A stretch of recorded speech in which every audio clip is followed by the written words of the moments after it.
Hello everybody, welcome along. My name is Benjamin Bloom. This is the Benjamin Bloom Football Channel. Please leave your bias at the door and join me in reacting to the news that Wayne Rooney, England's all-time top scorer, is now the permanent manager of Derby County. Obviously, he'd arrived as a player and with some kind of coaching sort of pathway into the bargain.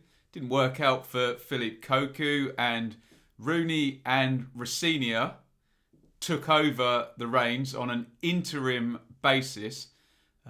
Shortly thereafter, Steve McClaren, who would have worked with Rooney at England, was then brought in for, I think he's like fifth stint either as player or manager at Derby. He came in as director of football, but now it's everything settled and Rooney is the guy. Not Rooney and Rossinier, not McClaren, Rooney and Rossinier. Wayne Rooney is the de facto manager of Derby County. Obviously, this all comes with a takeover in the works. We'll talk about that in just a second. This is what's gone up on the Derby website. Delighted to confirm Wayne Rooney is the manager. 35-year-old signs a 2.5-year deal. Stepped up to lead after Koku's gone.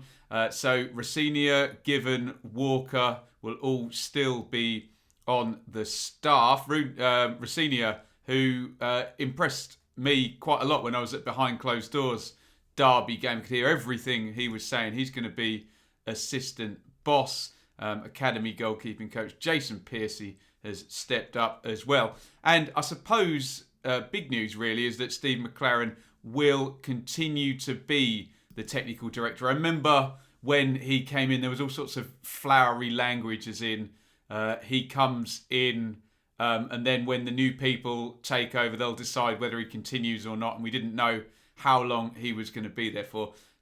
Looks like a good position for him. For sure, Rooney oversaw 9 matches, returning 3 victories and 4 draws along the way. Remember, one of those defeats was against Preston, where they had 10 men for about 70 minutes. And the other was in a game against Sheffield Wednesday, where and missed about 5 glaring chances. So he's done well, frankly, Rooney. He's taken Derby. Well, under Koku, they were trying to do possession and play through the thirds and all that good stuff. But when that's not executed well, it becomes slow and ponderous and predictable and almost works against you. And that had become the case with Koku. Under Rooney, far more spring in their step and far better defensively. Although it's been all up in the air, who's doing what, we didn't know. Those people with the Wayne Rooney derangement syndrome would like to blame everything on Rooney, and everything that was good was obviously Steve McClaren and Liam Rossinier. Those people the other way inclined with the Rooney derangement syndrome who think he's the second coming. They wanted to give Rooney credit for everything. We're now going to find out because he is the manager. This team is now a reflection of him, and he will be responsible for what they do, good, bad, or indifferent on the pitch. And we'll talk about his career as a player at the end of the video.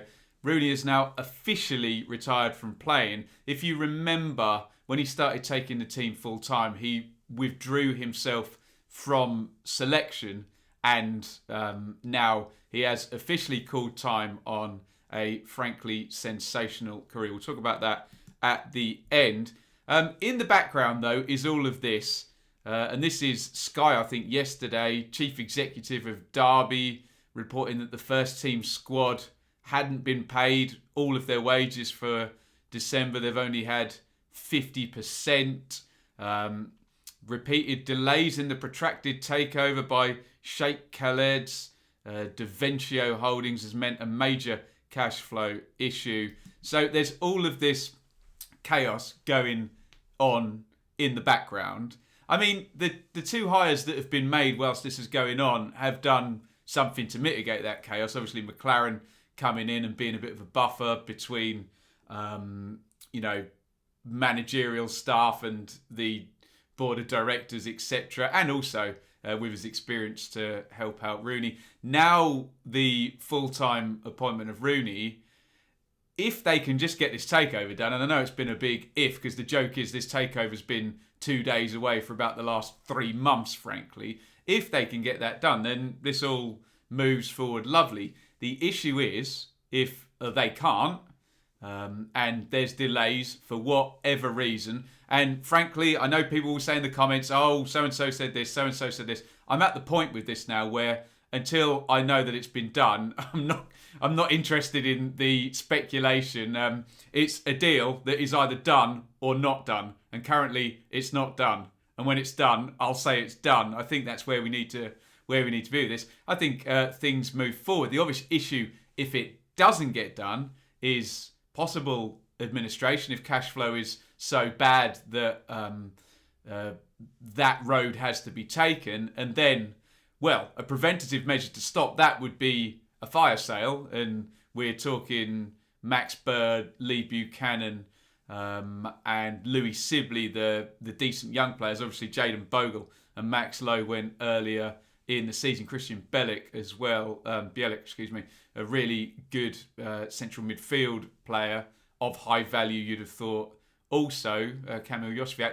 There's some saleable assets that, in the same way we sadly saw at Wigan, would just be pilfered by the vultures the second an administration was confirmed. So that would be a doomsday scenario for Derby, and would likely be a relegation scenario as well, especially if a 12-point deduction was handed out. So Derby fans, on top of this announcement now, will be sincerely hoping that doesn't happen, because you could put Alex Ferguson, Bobby Robson, Jose Mourinho, Pep Guardiola in there, and with an administration, best players sold and a 12-point deduction.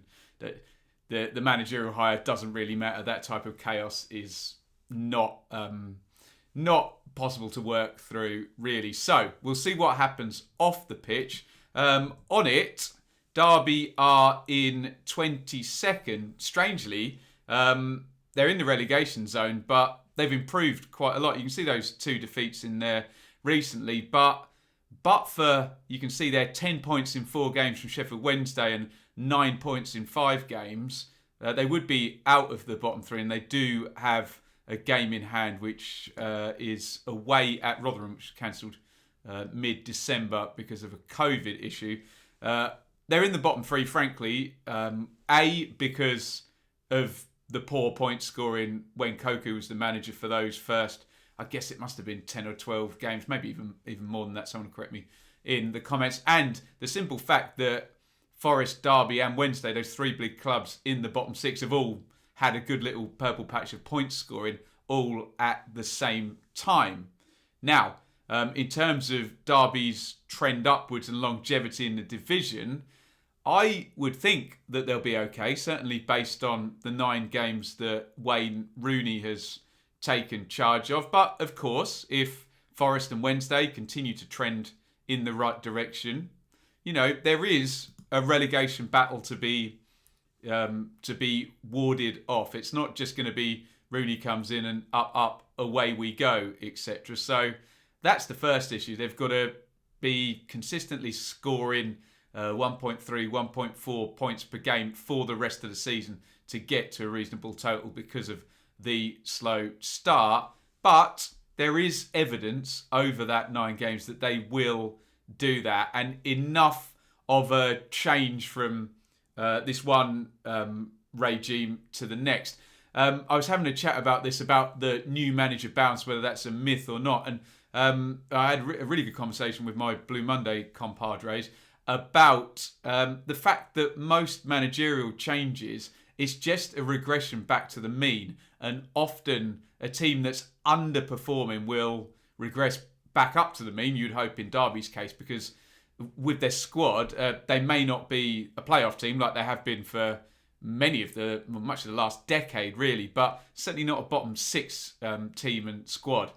So the regression to the mean for them is up towards, given the slow start, upper bottom half. So that's that will likely be the target. And then obviously you can see Rooney's then got a 2-year contract after that. Personally, if you want my view on it, I like it. Call me an old romantic, but I talk about football a lot, and we like a story. And obviously Lampard now, and John Terry's at Aston Villa. Steven Gerrard is at Glasgow Rangers. A lot of these players, the big names, the superstars, are getting managerial jobs, and it would make for a great story if Wayne Rooney could be anywhere near as good a manager as he was a player. Of course, we know that it begins and ends with ability and performance, and a good story will only get you so far, as you can see with someone like Roy Keane, where in the end he's now unemployable despite being absolutely box office on the TV and an incredible player. There's enough evidence that he's a quite bad football manager, and that ship has sailed. So we hope for Rooney's sake and for his career and for the Derby fans' sake in the short term that he does a decent job here. There is, and it is insane actually, the history of Derby managers. And I mean, if we just work from 2013 after Nigel Clough leaves, look at that. Walsall, who did a playoff campaign in the end, he's going to come back, yeah. McLaren, Clement, Walsall again, Pearson, Powell for a couple of games, McLaren again, Rowett, Lampard, Koku, and then, well, it says 2 for Rosenia, 10 for Rooney, etc. But we'll call it Koku to Rooney interim to Rooney full time. Let's just have a quick look at the career. It's that ridiculous that I brought up his Wikipedia and I couldn't get all the honours into a screenshot. I mean, just to say, aside from him being a manager, I mean, can I even count them? 1, 2, 3, 4, 5 Premier League titles, an FA Cup, 3 League Cups, some Community Shields, a Champions League, a Europa League, and a Club World Cup. Not to mention individual honours as long as your arm. And he is the top scorer for England and the top scorer for Manchester United. So, I mean, use whatever superlative you want. Glittering, amazing, fantastical. Always felt a bit sorry for Rooney in the respect that he's in the same generation as Cristiano Ronaldo and Lionel Messi, and literally in the same team as Cristiano Ronaldo. And we all remember that great team with sort of Rooney and Tevez and Ronaldo up top for Manchester United. The sort of third great team that Alex Ferguson created. And it was always the case that Ronaldo was the guy and Rooney would move out to the side and do running for him because he was playing with one of the 2 greatest of all time. But Rooney will certainly, in terms of this generation and England players, go down as an absolute great. So we obviously need to tip our hat to an incredible career. Right from, I remember I was driving back from Reading. I'd just been to watch Ipswich and we heard about this 16-year-old guy playing for Everton scoring the winner against David Seaman and Arsenal. And then just for someone to just be at the top level from the age of 16 right the way through up till MLS, you could argue was just an incredible career. But all of that's done now. Let me know how you think Wayne Rooney will do in the comments.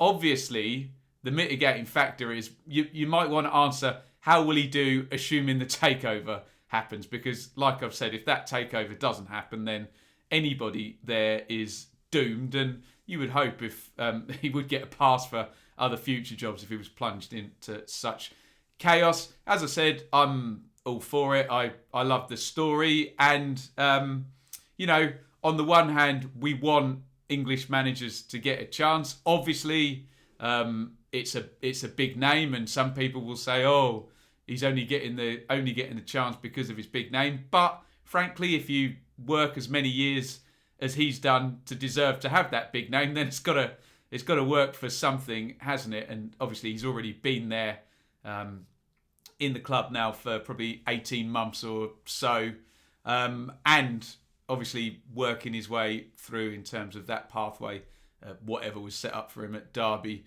behind the scenes. So I'm all for it, and I wish him the best of luck there. And we'll see how Derby get along now with Wayne Rooney as the confirmed full-time manager. Get your thoughts in the comments. I mentioned it earlier in the show. Can we try and avoid the Rooney derangement syndrome, please? I use the term, I have slightly stolen it from the Trump derangement syndrome thing that maybe we don't want to talk about. But whenever we talk about certain players, Jack Grealish, Paul Gascoigne, Wayne Rooney, we get these ridiculous polarised opinions where people seem to be speaking out of emotion rather than sensible comments. So if we can try and put the Rooney derangement syndrome to one side and talk sensibly about, his genuine chances of doing a good job rather than any preconceptions we may have about him as a person, or because he's such a big star that people tend to be emotionally affected by these things. So get your comments in and let's try and make it balanced, and please leave your bias at the door, as I always say. Thank you, everybody, for watching. If you want to support this channel, please hit like and comment, as I've asked. If you want to see more videos from me, hit subscribe, ring the bell for notifications. But the real place to support is Patreon.